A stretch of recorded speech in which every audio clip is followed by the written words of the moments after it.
Thank you very much, Anissa and Pascal, for that introduction.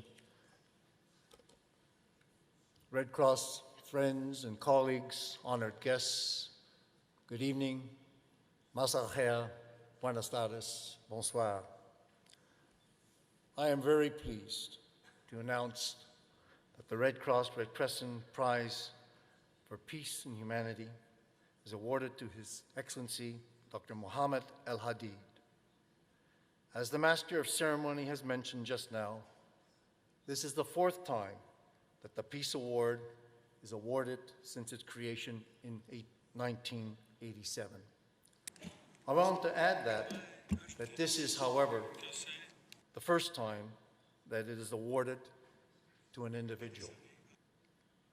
I should note that Dr. El-Hadid's nomination was put forward by several national societies, including the Palestinian Red Crescent Society and the Maghdan David Adom.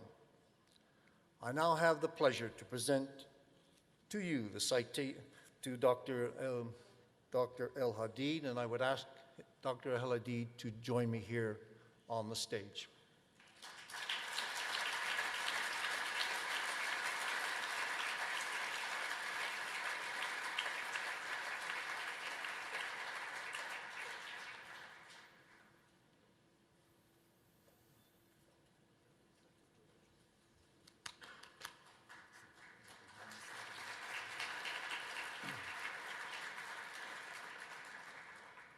The citation of the tribute to Dr. Hadid reads as follows.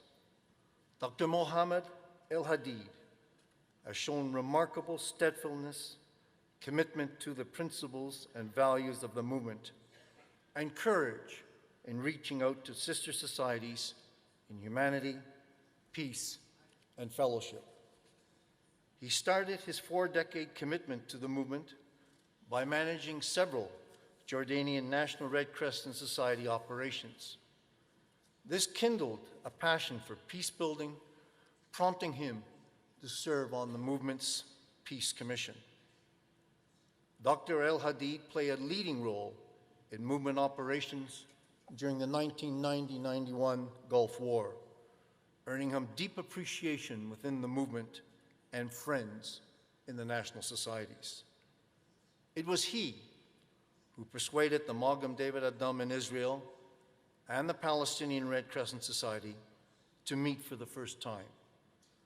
Under his skillful chairmanship, the 29th International Conference of the Red Cross and Red Crescent recognized the two societies and admitted them to the movement. Dr. El-Hadid's personal commitment was indispensable to closing that chapter, leading to a more unified movement. Dr. El-Hadid continues to encourage peace and harmony within the movement by helping parties find common ground in the Middle East, in Cyprus, in other difficult contexts. Under Dr. El-Hadid's guidance, the Jordan National Red Crescent Society has helped Jordan host an unprecedented number of refugees, contributing to stability in the region. He has enabled Palestinians to travel to Jordan for treatment, facilitated the delivery of medicines to Gaza, and negotiated for the lifting of blockades and release of humanitarian workers. He continues to promote peace in the Middle East through civil society activities, calling on Arabs and Jews to tear down the walls of distrust and suspicion. For his contribution to peace in our movement and in the Middle East, the Standing Commission of the Red Cross and Red Crescent has unanimously agreed to award Dr. Mohammed El-Hadid the Red Cross and Red Crescent Prize for Peace and Humanity.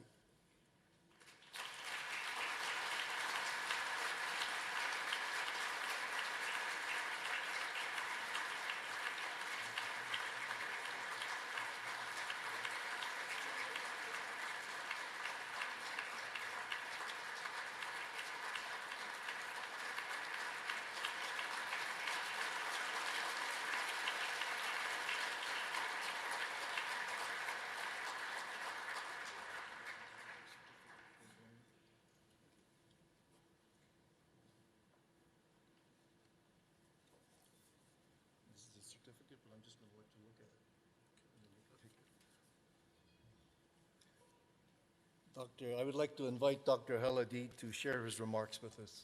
Dr. Haladi, the floor is yours. Thank you very much.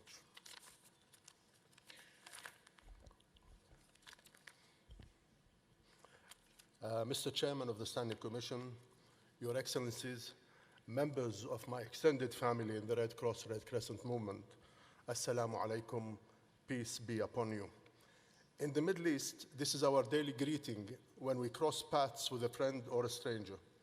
It infers benevolence, trust, and the absence of malice, and serves as a constant reminder of our responsibility to establish peace within ourselves first, as then we can only be at peace with others. I'm honored, humbled, and appreciative to be the first individual to receive this prestigious Peace and Humanity Prize. I'm overwhelmed with gratitude to have the work that I am so passionate about recognized.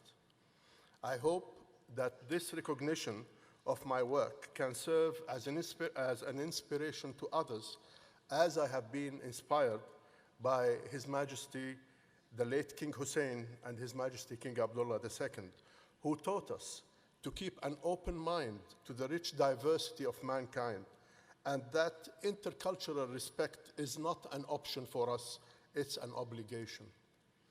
This accomplishment is not something that I should take the credit for alone, and there are so many others that deserve to share this prize with me. I'm grateful to those who nominated and supported my nomination. I would like to thank my family, my colleagues in my National Society, and my colleagues in the Standing Commission and the Secretariat of the Standing Commission. And in particular, I would like to thank the Palestinian Red Crescent, MDA, the Cyprus Red Cross, and the North Turkish Cypriot Red Crescent. Also, I should mention my dear friend, Dr. Yunus Al-Khatib, Janet Davidson, Dr. Freddie Peterson, the late Philippe Cuvillier, the late Zoe Katevas Desclavos, Mr. Sir Nicholas Young, and Helena Cornonen. I'm proud of the humanitarian role my country, Jordan, plays in promoting peace in the region and beyond. Jordan, which is an island of stability in an ocean of violence, adopted an open-door border policy, and refugees have been crossing Jordan's border from Palestine, Iraq, and Syria since 1948, along with refugees from Yemen, Lebanon, Sudan, Somalia, and Bosnia. As of 2015, 40% of people that you meet in the streets in Jordan are non-Jordanians. Growing up, I never accepted injustice, inequality, and oppression, and I hated seeing the horror of people suffering. Now we can hardly look at the history of mankind without noticing how frequently we hurt one another. It is heartbreaking to learn that the last century was the bloodiest ever documented, witnessing more atrocities, the killing of innocent civilians, and above all, the assassination of reason and humanity. Yet it's neither written in our genes nor in our stars that we are destined to repeat our mistakes and not learn from history. The ongoing conflict between the Israelis and Arabs is one of the greatest tragedies of our time. There has been much pain, too many rationalizations for hardening of the heart and growing oblivious to the suffering of the adversary. Many people have lost all hope that these two Semitic peoples who believe in the same God can ever live together in harmony. Our world is like our mind. It exactly becomes and only what we make of it. As we increase our awareness for one another, taking an interest in the other's culture, legitimacy, existence, reality, and true identity, a wonderful thing begins to happen. We begin to care for the other as if the other is part of us. Remember, there will be no peace without economic and social development. Harmonious integration between all countries is indispensable in order to reduce the gap between the rich and deprived countries, in order to eliminate existing disparities which are factors of instability and tension. We can contribute to peace by developing understanding, strengthening friendship, collaboration, and mutual assistance between organizations, and investing in youth. A young mind is receptive to the change and ready to accept new ideas. This should be encouraged. Youth is the future generation, and any investment in youth made now will yield untold riches in the future. Apparently, we need an enemy to mobilize people. If we need an enemy, then that enemy can be defined now. It is ignorance, social injustice, hunger, poverty, hatred, terrorism, homelessness, illness, and the list is endless. We need to humanize our societies by moving from a world governed by the law of force that violates humanitarian values to a world governed by the force of law. This will lead to a human future in which humanity will enjoy security and stability, and establishing a culture of responsibility rather than a culture of impunity. I conclude by a well-known saying from Prophet Muhammad's cousin, may peace be upon him, Imam Ali ibn Abi Talib.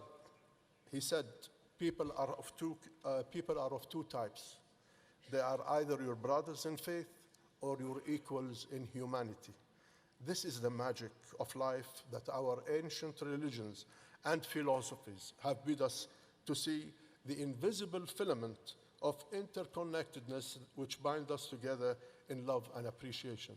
I'm really appreciative of being honored tonight by this very good prize. It will just be an incentive for me to work even harder.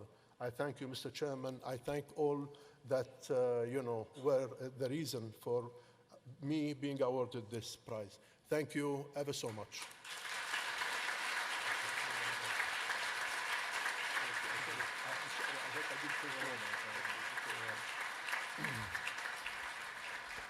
Thank you very much, Dr. Hadid, for those inspiring comments, and congratulations once again. Now I'll turn the podium back over to Pascal and Anissa.